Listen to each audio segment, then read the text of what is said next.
Welcome yet again to another episode of Internet Traffic Kings. I'm the big fat boo, John Fondy, broadcasting from the studio here at UNLV in fabulous Las Vegas. I'll tell you, we've got a great show planned for you, as we always do, and we've got great guests. I do want to remind you that this is a non-ad sponsored show, so if you really want to help us out, we'd appreciate it if you go to Google Podcasts, give us 5 stars. We really appreciate that. As having you watch it on Spotify, go to our Facebook page, join us there, and like us, look at us on the YouTube channel, and go ahead and spread that around. And of course, go to our website, internettraffickings.com. And I'll tell you, it's been a great week here, and it's going to be a great show. I can't wait to bring on our guest, but we're going to keep her in the waiting room and keep you suspended a little bit. Kevin, great opportunity, man. Great guest. Always coming. What's up this week with you? Oh, I'm excited. Our guest this week, Forbes Riley, she's going to be a firecracker. She's a well-accomplished young woman. So I'm very excited to talk to her. Speaking of Apple Podcasts, John, we're well over 200 5-star reviews. So people are loving the show. So we will keep doing it.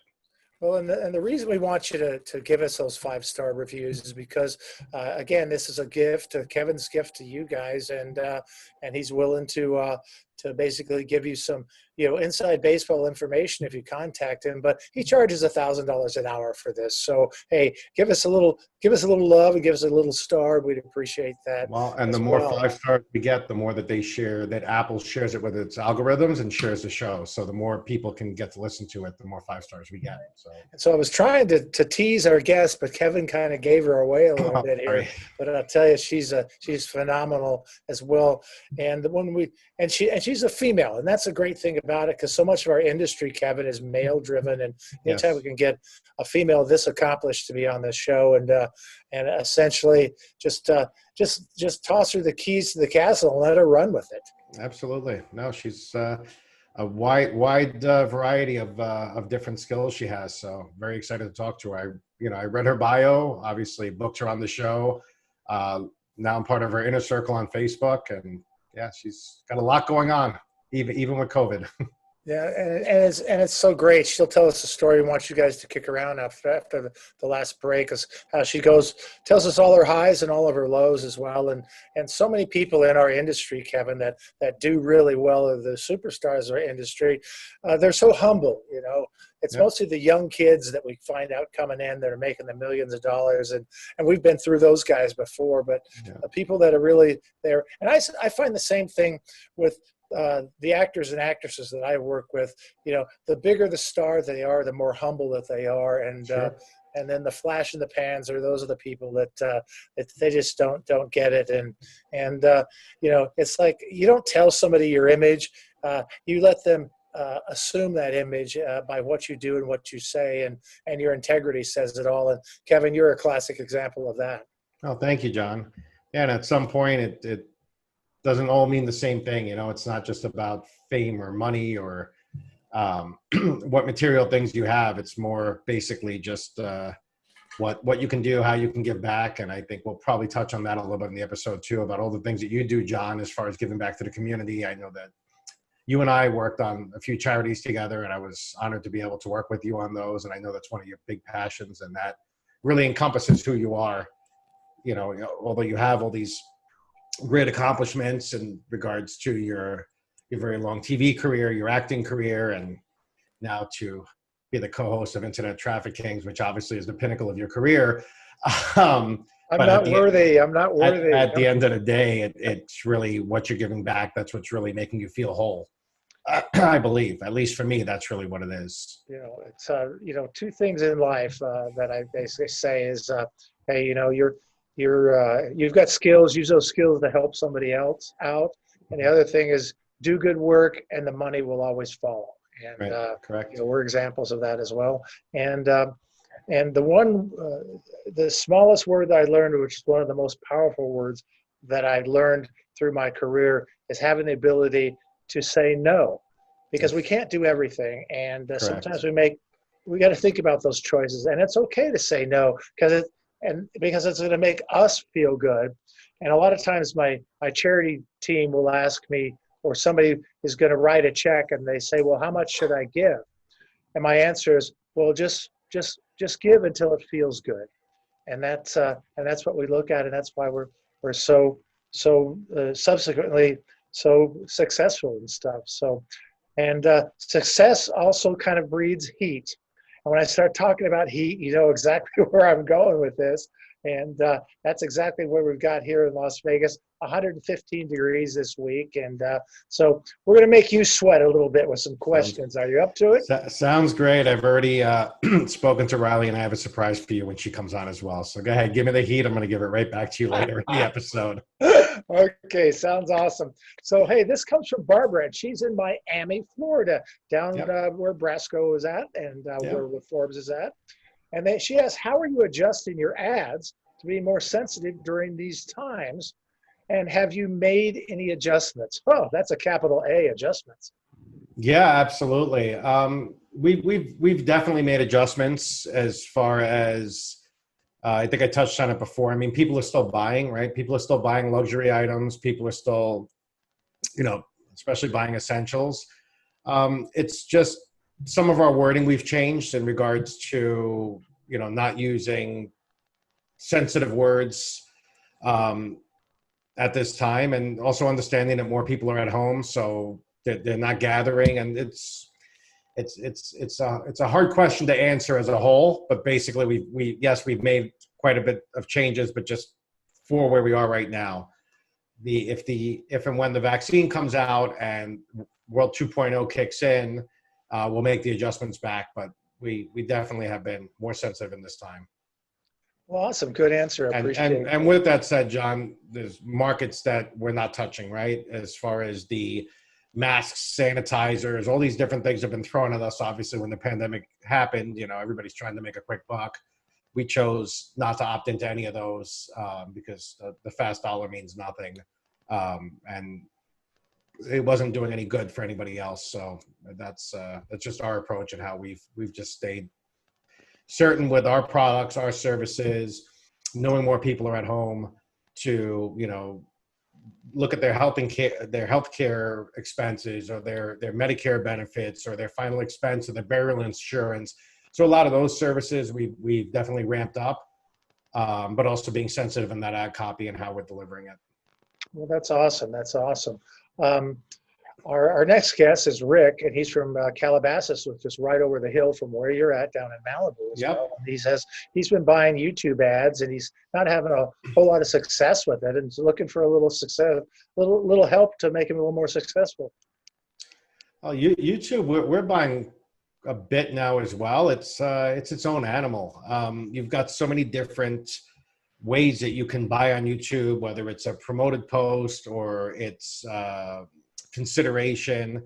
Kyle Solarud, who was on our show, episode 12, I believe, he's got a YouTube ad strategy that I would highly recommend, Rick. I would highly recommend Rick watch and go through that. I think it's a 14-day course, totally free. That'll give you a lot of tips and tricks. I've gone through about half of it so far. There's definitely some stuff that I did not know myself as well. So I would definitely do that. So it's Kyle Solarud, and YouTube, I think it's YouTube Marketing Strategy is the name of it. But if you Google him, you'll find it.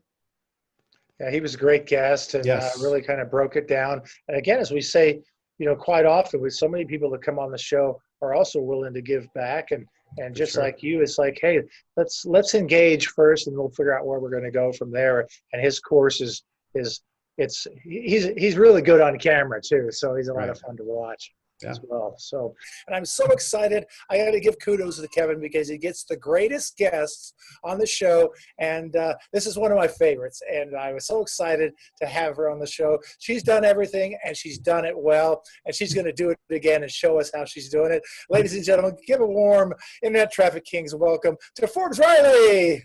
Crowd goes wild. Aren't you loving that happens? Thank you guys very much. Right. Now, you and I have an insane history. Why don't you tell everybody how we met? Well, it's so true. We started carving out our careers back in Hollywood for a few years ago, nevertheless. And so I had a chance to work with Forbes, and she walked on the set and just took control of it, not physically, but just with her spirit and everything. We worked together, and I knew that there was something about Forbes Riley that I couldn't put my finger on it. So I just kind of kept hanging around and watching your career and stuff like that.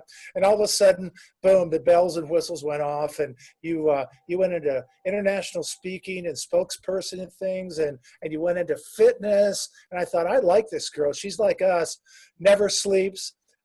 His ADD just keeps on doing it, and you've turned it into a great career. And I tell you, not only are you my mentor, but you're a mentor to everybody all over the world. Thanks so much for coming on the show. I am just your typical overnight 20, 30 years in the making success. And I will tell you, yeah, it's funny because I own a television studio. I've actually built quite a little empire over here. And I think I did it because I didn't know how else to do it. I never learned the rules, and I tell people that please don't follow whatever rules there are. I always go left when people say go right. Even from the time I was a little girl, I ended up graduating a year of high school early, and even college. I did college in 3 years with 2 degrees. Don't ask how I did that. And then as soon as I got finished with college, I was a dreamer. I was a very ugly little girl growing up. I had a broken nose, like literally kind of a weird broken nose because I hit a baseball bat when I was a little girl. I had braces for 8 years, and both of you guys probably don't relate to the fact that little girls want one thing, well, 2 things. They want to be pretty, they want to be popular. I wasn't either one of those. And I watched a lot of television where girls were pretty and popular, like Marsha Brady. She had straight blonde hair, and when she got hit in the face with a football and hurt her nose, she didn't go to the prom. And so by default, I realized that I was kind of ugly and awkward, and it led for a very isolated childhood. Now, the interesting thing looking back on that is I spent a lot of time dreaming. I can go toe to toe with you on any trivia from 1960s and 70s TV and movies because that's all I did. And I dreamed a lot. I could see a life that wasn't mine. We had a very small little house growing up, 2 parents who just loved me, but no relatives outside of that. And when my dad had a really bad accident, he was a machinist. He got his hand caught in a machine and it ripped off the whole front of his hand. Oh, wow. And he spent 3 years in the hospital. Now, I learned a lot about that. I learned about compassion. I learned why my fitness products, I'm really committed to people who can't get to a gym for a lot of different reasons, whether they're in a wheelchair or they just don't want to go to a gym. And so I know you've seen my little handheld fitness product, and we'll talk about that in a minute. But this idea of dreaming, and one of the weirder dreams that I've come to realize, being a speaker is the best thing I've ever done because it allowed me to go back and make stories out of what was pretty tragic while I was going through it, but now serve to be great life lessons for others. So one of those was we had one big house in our town, and it had all these little cypress trees, and I thought, oh, those are rich people trees. Well, it was across the street from my orthodontist, so I always saw this house. You couldn't really see it through the trees. My dad's hospital overlooked this. He was on the top floor of that, and he was there for almost 3 years. And I would just stand, I would look at this house. It was big red brick with one of those giant circular driveways and 2 giant chimneys, and I thought, what is Christmas like for those kids? I bet for Halloween they give out full candy bars. And I had this concept of what must it be like to be a millionaire, a billionaire. And right out of college, the first thing that I did, and I had 0 qualifications, I've lived my life with one motto, fake it till you make it. And I'm not kidding. At some point in my acting career, when I couldn't get an agent, I opened up an agency called Creative Management, and I hired a woman named Lindsay Maxwell. And Lindsay is me, and she had the most wonderful client named Forbes Riley. Oh, Forbes is just one. No, you must meet her. And Lindsay was very pushy. I got a lot of work through her, a lot of work. And I know that's insane, and I never told it's great. It's great. But I never admitted this because I thought, people are going to find out and think I'm such a fraud. But it worked. Mm-hmm. And so my first job, I opened the newspaper, and there was for a social secretary for the Grace family. Well, they were billionaires. W.R. Grace had this massive building right on 6th Avenue and a 15-bedroom apartment. It was massive. And I went in there, and I knew I was definitely rough around the edges, and so did Mrs. Grace, but she liked my energy. And she just said, all right, if you'll do it, I'll tell you. I'll teach you what you came here to learn. And one day, it was so embarrassing. We're driving in the car out to their big country club, and she said, you need to get Louis Vuitton out of the trunk. And I'm like, who's in the trunk? She said to me, she said, you'll learn. And I said, you know what? I will. And I became this apprentice to a billionaire because my house, we had plastic on the couches. We had the same furniture, the same, little set that my parents got from like the local departments, wherever it was. And we didn't have much, but we had a lot of love. Well, ironically, I looked at their home and they didn't have as much love as I did. So I kind of put together that a healthy combination of these things. Sure. But I also looked, we entertained a lot of barons and earls and princes, and I was such the fish out of water. Talk about Cinderella story. And I just observed and I watched and I took things that I liked and I left things that I didn't. And they all thought that I was so cute because I was already on television. I was acting, I was doing some soap operas, and they thought that, oh, that was just so cute. She's an actress. And I took all that into life, and I take all of the experiences that I have right now. I raised a little boy, John, I don't know if you realize, for 12 years from South Central, a very black little boy named Dexter Rideout, who I got at the Big Brother, Little Brother program. And I love that little crazy boy so much. You know, we're all talking about this whole black, white prejudice type thing. Well, imagine, he's 8 years old. He has a mom. They live in South Central. And my ex and I, he's a big blonde guy, spent a lot of time. We're the only white faces that we saw for a very long time. And I can't tell you what we learned, what they learned by having an open mind. But sure. Dexter came to the table. He thought we were supposed to buy him stuff and do this for him. And I'll tell you what, 12 years later, he learned amazing lessons. But people in his neighborhood didn't. So one day, my Dexter was walking from a haircut to church right after my babies were born. He was wearing blue, kind of like I'm wearing right now, minding his own business. He was a good kid, no tattoos, no gangs, nothing. Just walking to church from a haircut. And a kid who wanted to get into a gang jumped out of a car behind him, shot him 10 times, unloaded an entire clip into my little boy, and left him for dead on the sidewalk. I'm so sorry. Wow. He was the best man at my wedding. My wedding photos were on the cover of the LA Times. Now, you want to talk about an out-of-body experience? They looked for the killer for we did. After a couple of months, they gave up. 3 years later, I sat through a full-on, not CSI, but real murder trial. Something you should never, ever, ever, ever experience in your entire life. And I got to stand up in court with the TV cameras on me, talking to the kid who killed my boy. And you go, wow, really? And so I'm watching what's going on, and my emotions are all over the place, but my sense of compassion for people that you don't understand continues to get really big. And you go, wow, Forbes, a lot of this stuff happened to you. You got to wonder why. Did you guys read the news 2 years ago? I was the eyewitness to the Las Vegas shooting. Now, don't ask me why I have a front row seat to tragedy. Literally, all the footage that you see, if you Google my name and Las Vegas shooting, you'll see that footage overhead. That's from my iPhone. Wow. And so I gone through a fair amount, and I realized that if I don't talk about these and make them life lessons, what was the point of going through all that tragedy? Absolutely. The big motto is life happens for you, not to you. Whatever happens to you, find the lesson in that. Don't give up, and that's what you guys have certainly not done. And keep going, because maybe it's not all about you. Well, that's the thing I like about you, Kevin. You've got some similar stories of where you started and you kind of came up through the ranks and never thought that you'd be where you are now. But you've been humble the whole way, and I don't think you've ever burned a bridge or turned your back on anybody. And it's obvious to everybody as well. And that's got to make you feel good inside as well. Oh, for sure, John. And I agree 100% with Forbes. Everything has a lesson in it. You know, you can take lessons in life just from any experience. And you've got a great outlook, Forbes, and going through all that tragedy, I could only imagine. It's, take something good. Otherwise it's gonna consume you, literally. Right. Yeah. Now I'll tell you, so I've had an amazing career. I know you guys have seen me on infomercials. I've done 189 infomercials, and I've grossed over $2.5 billion in product sales. It has been a phenomenally crazy ride. And some of it I didn't know. Jack LaLanne and I had one conversation almost 14 years ago in a studio in Toronto, no real script, just this passion of these two people meeting and exploding. That one conversation was heard about 400 times a week here in the United States. And then for 8 years in 80 countries, we sold $1 billion of Jack LaLanne juicers. Wow. I gotta tell you, I know, that's crazy. And that led me to think maybe I can do it. And I launched my own product. And you guys don't have one. You definitely need one, because I'll tell you what. Okay. No. Crazy thing. This is not a resistance band. In fact, I had a resistance band slip off my foot and shatter my nose in my 30s. And Wow. I adamantly don't like them.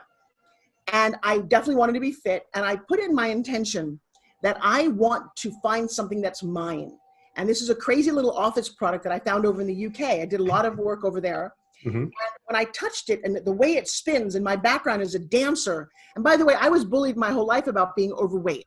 I have a passion not for fitness. This is the crazy thing. I was a dancer, but I was a chunky dancer because I didn't understand how to eat. Right. My mom was 260 pounds my whole life. Devin, you're from New York. She was like a good old mama. I got to tell you, we had pizza, pasta, and matzah in my neighborhood. And every time you did something, man, you got food, you got a cookie, you got cake. Come on, we ate all the time. Whether we were sad or happy, we ate. Yep. And it was not good if you want to be an actress. I mean, here I am on a soap opera, standing next to Meg Ryan and Julianne Moore on As the World Turns. They're like toothpicks. There's the two of them, and there's me. Now, by comparison, I look big and fat right now. Well, I'm not big and fat. I might have been 15 pounds overweight, but I had to go to Overeaters Anonymous. I was bullied, and I didn't understand food, and I certainly didn't understand how to do exercise. Well, it all came to a head for me when I bought my mom a year-long membership in Long Island at the Bally's Long Beach, workout place. A year. I get my mom, who always wore muumuus, who didn't go swimming with us. She didn't ride bikes. She would watch from the sidelines and wave, but she never participated because she was big and she just couldn't. Yep.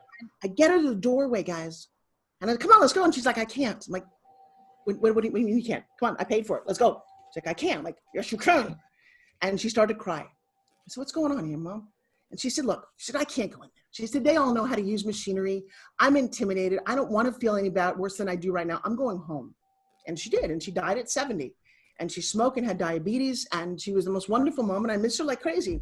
And I wish I had something like this. And I said, look, Mom, you know what? I have Mary Colazzo. Mary just lost 168 pounds doing spin gym for about 10 minutes a day. So let me tell you something. I've created a world over here. I have thousands of testimonials of people in wheelchairs who'll never get to the gym.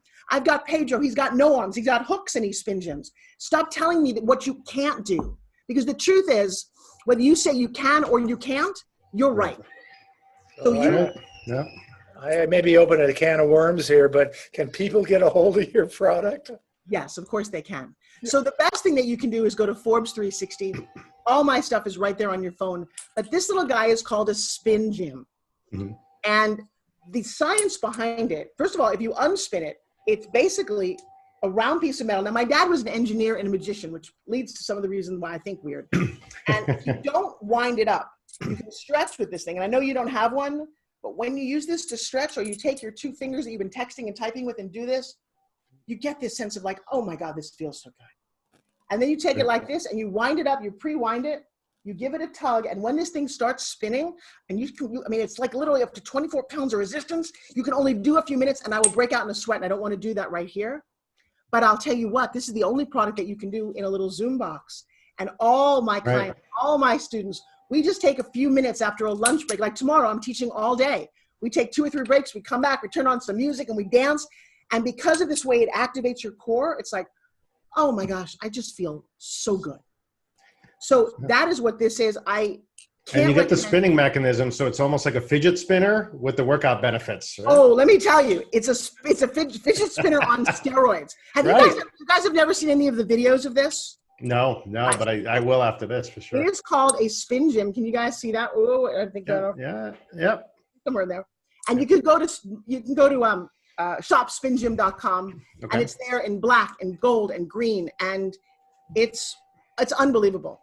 Well, and then the other thing, John, that I don't know, that you don't know if you know, but I'm also in love. And I will tell you, not only in love with my 2 17-year-old twins who are going, Mommy, is high school going to be really, really weird for us? And the answer is, whoa, you have no idea how weird it's going to get. Right. But I fell in love with a gentleman who, present company excluded, is one of the fittest men on the planet. And have you guys seen a picture of him? Yep. We have. Yeah, I just can't get enough of it. So I'm going to take a break and just kind of stare at him if you don't mind for a minute. No, but I have a little game that I actually play with myself and other people, because I say, guys, I just turned 60. What are the odds that you're going to find somebody who not only looks this good, but is amazingly sweet? And so I show that picture and I go, wow, okay, maybe I have to put it back here. There you go. We can see it. Yeah. So actually Joshua uses my spin gym. And you go, wait a second. Really? Well, because I'll tell you what, it actually works. Right. And it's funny too, because now I'm experiencing a lot of haters. And I will tell you guys, if you're dealing with hate, could you just give it a break? Yes, Joshua is 17 years younger than me. And yes, he only loves me for my money. I'm sorry, does that sound stupid to you? Yeah, it's funny. But I'll tell you what, the first year, I actually tell people, look, I'm really not that rich, but I'm really good in bed. Yeah. I go, because I want to mess back with people. I have to tell you, this man, when I first met him, looked at me and somehow said, you need me. And I'm like, what? And he's only, as a person, you never look behind the curtain, and you all judge way too fast. This is a young man who lost his dad when he was 2 years old. Dad was killed in a car crash. And then his mom, they came from a very small town. Years later, she married the dad's brother, his uncle, because they wanted to take care of the two boys. Yeah. Stepdad was killed in a car crash when he was 15. Jeez. I got to tell you, I don't know how long your dads were with you, but dads really shape who you are. And when you don't have one, you have a different sense of loyalty and wanting to be loved and take care of somebody. And I'm the benefit of all of that. And I love that every day. It's been 4 years and I'm loving it. But I will tell you, January 1st, he had just won another national, actually international in Mexico, fitness competition. He was getting ready to go to the Arnold Schwarzenegger Classic. Big final one of his career. Arnold invited him personally. And January 1st, he was the fittest human on this planet, at least one of top 50. Wow. January 2nd, he was in a coma, in ICU. He'd been on a motorcycle. He wears great gear, just going to a movie by himself, not speeding. Kid comes out and bam! Wow. He didn't even have time to notice what hit him. And for the last 6 months, my Joshua's been in a wheelchair and trying to get back to a sense of normalcy. He still, right now, he just started walking with a cane and shattered his foot. And so this whole last 6 months, while it's been weird for everyone, it's been particularly weird for us. For the first 3 months, we just hung out in bed. I watched a lot of Netflix and hoping that this beautiful man that I love would be able to be who he wanted to be in this life. And so again, the life lesson is, one, don't take this shit for granted. Don't keep judging people by what you think you see. I love when people find something about me and go, oh, Forbes, you're not perfect. Never said I was. In fact, I am working this whole life like everybody else, one day at a time, but I decided to step out front because I know, John, you got a sense that I've had leadership quality in my whole life. My problem is I just want to be an actress and a TV host. I was so happy. I helped create the X Games. I've done game shows and all kind of fun. It's just been a great life. But this part of my life now is really about giving back. I've written a lot of books. Actually, I just wrote a pamphlet book about my theories. One I call the Grub Hub. Two I call Begin with the End in Mind, Permission, things that actually allow me to live my life differently. And I see that because I have a lot of students. I have thousands of students at the moment. And a couple things I teach. I know one of them, I'm going to maybe let you ask any question at all in the entire show, but one of them is communication. How we talk to ourselves and how we talk to each other. And it breaks my heart, having done this kind of work for so long, it's been about 18 years I've been teaching, to find out that most people don't think they're worth it. They don't deserve it. They don't believe they're good enough. And that comes from something in their past. And they carry that baggage with them to new relationships. You've met these people where they're not. The mind is so powerful, right? Forbes, and even, anxiety is all, you can have all these, and having gone through extreme anxiety years ago and solving it, to understand that the mind can create all this. I mean, even physical ailments, and it's just crazy when you think about it. So sure, if you're giving yourself negative feedback, that's how you're going to live your life, right? How you do anything is how you do everything. So see, and you learned that. You guys both did, which is why you're still here and still doing it. You probably don't have to be doing this. You choose to. No. But people are suffering out there in ways that you couldn't imagine. Sure. Did you know that I would say 75% of the people who come to me for business training and communications have been hurt, raped, or molested when they were little? Wow. I've been heartbroken to find this out. And so that's one reason that they are not living their full potential. But I will tell you, you can change all of this. The other thing is actual verbal communication. So I'm going to try, can I try a game with you guys? Yeah, sure. Yeah. Come on, let's play. All right, so John, let me ask you a question. John, if somebody says to you, what do you do? What do you say? Well, I basically kind of start out with telling them I help children and children's education. Okay. Do you say how you do that? If you ask me.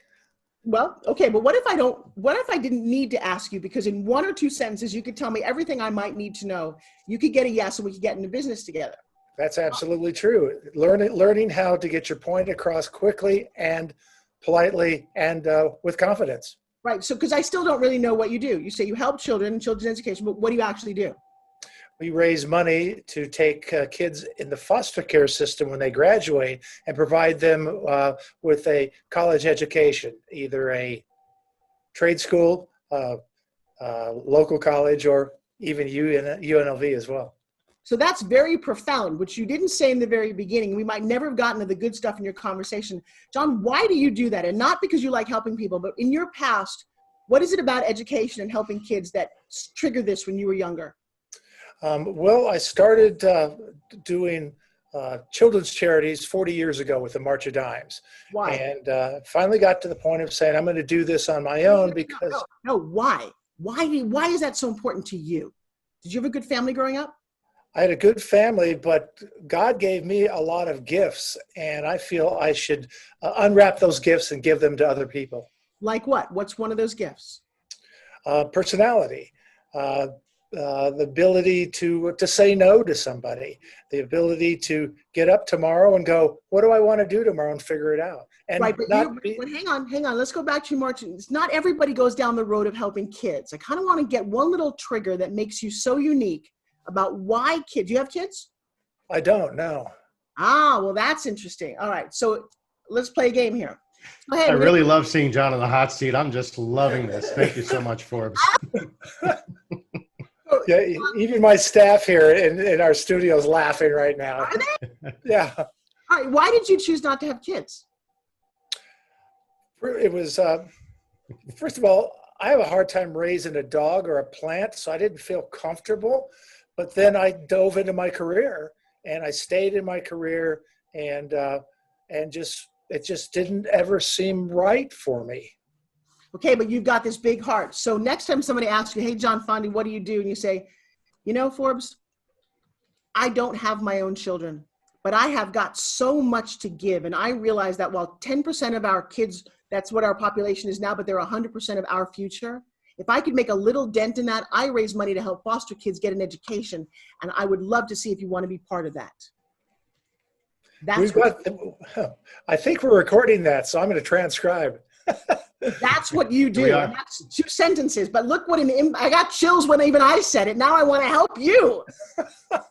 I'm open and willing. And so that's awesome, man. But so you take that little moment, which most people throw away and don't realize. So Kevin, come on, baby. What do you do? What do? I do online marketing and deal negotiation. And good for you. And if you say you drive, but if you say you drive traffic, most people would go, do you drive a truck? Yeah, no, generally I'll explain it, Forbes, that that we buy and sell traffic pretty much like buying and selling stocks. So we buy and sell different assets. And all right, so I'm going to play a different game with you, Kevin, because while you know what you do, the layman doesn't, and they need your services. This is where you guys are missing something. I hear life like a 6-year-old. That's why I've made $2.5 billion for people in infomercials. How do you hear mass? So, Mr. Kevin, let me change the question. Sure. Hi, what can you do for me? That all depends. See, I've got my opening statement crafted so that I weed out. Give it to me. Give it to me. I'm saying I've got it so I weed out a lot of people that are not on the same level, meaning that we don't want the smaller clients or the looky-loos. We have big thresholds. After doing this for so long, we only want to deal at the top, right? We call ourselves the steak and the lobster of the industry, and not to go on a rant, but that's just our niche and where we work. Okay, but we're not looking to educate the masses, nor just find the clients that we can gel with and we can do well. Well, but I'm going to tell you, you have a big heart, you're very generous. So I'd be very careful about how you say what you do and what you don't do. Sure. I realize that you take on the topper end clients, but you shouldn't negate the little guys, which is a lot of people right now. Maybe you can steer them to a direction so they don't feel left out. We help the little guys. We help them for free. We do a lot of consulting pro bono and help them and put them in the right direction. We just don't onboard them as clients. Which is totally fine. But so when somebody says, what do? You say, hey, you know what? I have mastered the art of making money on the internet, something most people don't do. We do it whether it's by driving leads, but I got to tell you, when you master this craft like we have at the level we have, you print money in your sleep. Is that something you might want? No, that sounds more like a Don Lapre for my 1-bedroom apartment. I mean, I like it, but again, But that's not the audience I'm going after, though. That's the audience that I'm going after is the astute business person that already understands my value prop to them. So it's not. Well, so then, so play with me for a second, because to me it comes off a little too hypey. I'm just being very honest. Well, and that might be hypey, but that's not for the average person. I'll tell you what. Sure. The average person has no idea, who's a brick and mortar person at all, that they could make money in their sleep on the internet. And that's kind of, I don't want it to sound too hypey, but that was the audience I was directing that to. So they were like, oh, wow, I didn't even know that was possible. But now you look at your audience, and I would find a way to weave in a bit of credibility in the first bit of words so that I do know that you're that amazing. How much money have you generated online? Over $1 billion. 22 years. So if you say that in your opening, so what do? You know, as somebody who's generated over $1 billion and is quite an expert in the world of driving traffic online, Correct. I now onboard clients who want to take their businesses probably about 10 million up to 100 million. So now you've weeded out somebody, not made them feel bad. Right. But they're also kind of going, wow, this guy is really good at what he does. But you didn't sound like you were bragging or hyping. Sure. Anyway, so that's again, I'm playing with that makes sense. No, I like it. But that's what I do for average people, because most people, when I introduce them and they're on big summits, and there's always someone in the audience that could actually use what they do, but they say stupid things like, I'm an author, speaker, and I'm an entrepreneur. I don't know, what does that mean? Good for you. What did you speak about? What's your book about? Why? And then when you ask them why, because I want to help people. No kidding. Everybody wants to help people. The guy who sold me a phone wants to help people. The guy who made that's what we all do. If you can learn to be specific, you can cut out all the fluff of these conversations, get to the meat, make deals, and move on. And life is sales, isn't it, Forbes? I mean, either somebody's buying and somebody's always selling, whether it's in life and relationships. Okay, well, see, I hate the word sell. It's my second least favorite four-letter word. I won't tell you what the first one is. But I could guess. But I love the craft of pitching. And I think of pitching not as selling, because all I want to do with you right now is I want to excite, engage, and enroll you.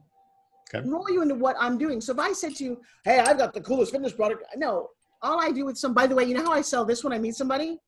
That's all I ever say is, and by the way, I can predict what you're going to say. Let's play a little game here. Watch this. Do you guys want to see something cool? Yep, go for it. You do? How did I know you're going to say yes? If I can get you to say yes, I win. I just said, you want to see something cool? Give me your thumbs. Come on, put your thumbs up right there. And literally, I will do that. I will put this in somebody's hands and I won't even say what it is. You do 10 seconds of this and you're like, oh my gosh, I feel this everywhere. I don't even say a word. And I watch people sell me. Now, there's another side to that, though. If you can really craft a pitch using video, because most of my sales have been on television or online or on video. And so on home shopping, on my best day, I sold 64,000 of these and got a $1.4 million check. And nobody touched it. So you then go, wow, how did you do that? Well, I structured the pitch. I showed muscles popping. I showed before and afters. I showed testimonials. And so the power of the video. So what I teach right now is how you pitch and then how you crush it on camera. And that's been amazing because most people can't communicate through this thing like you and I are doing. Right. Makes sense. Well, I think we can just turn this into like a full series here. You know, the Forbes and Kevin and John series, if you will, and just kind of keep this going and stuff like that. So Forbes, well, before we do that, Kevin, is there any questions that you want to ask or direct to Forbes? No. Well, obviously all her contact information. I just joined her inner circle, so I started to absorb that content. Oh, thank you for accepting me. So no, I don't have any additional questions at the moment, John. I did love seeing you on the hot seat, though. It was very, very fun seeing you uncomfortable for a minute. Well, yeah, and it's good training. You know, they say that you got to jump in there to get more comfortable with it, and that's part of it. Sometimes you just got to do a little stretch, and you learn from it, and we learned something from it. And absolutely, I think we learned from the best as well too. And thanks so much, Forbes, for taking the time to do this. Was one last statement you want to tell our viewers about life, not necessarily about you, your products or stuff, but give somebody some advice that they could take home. Advice to go. Well, one of the things is, John, thank you for allowing me to do that, because what I learned from you, and so did your listeners, is I felt your heart and now know why you work with kids. And that's an important thing for me, that people get heard. My dad was an inventor who invented all these crazy, amazing things. And when he died, they were all in his garage. He never got his things out there. So Kevin, part of it, the idea of pitching it, is that you get people to understand what you love to do quickly. Sure. And so for me, it comes down to, what do you want? And this is actually a game I play with people almost all the time, because when I ask people, they all say the top 5 things. I want financial freedom. Great, go get a cardboard box and live under the bridge. Then you're financially free. We got a lot of people doing that in LA, yeah. Well, but you got $1 million or $2 million in the bank, you're not financially free. You've got an accountant and worried about your money, and that's not what freedom is. Absolutely. So that's not what they want. So I say, what do you want? Well, I want $10,000. That's great. You know what? If you tell me that, I'm going to say, great, let's create a system to do that. So go ask 10,000 people for $1. And they're like, I don't know 10,000. Great. Do you know 100? Good. Ask them for $1,000. Find one guy who'll give you 10,000. There's a solution to these problems that people don't think about. So I often talk about, what do you want, like Grubhub. Say, hey, Grubhub, yes, ma'am, what do you want? I'm hungry.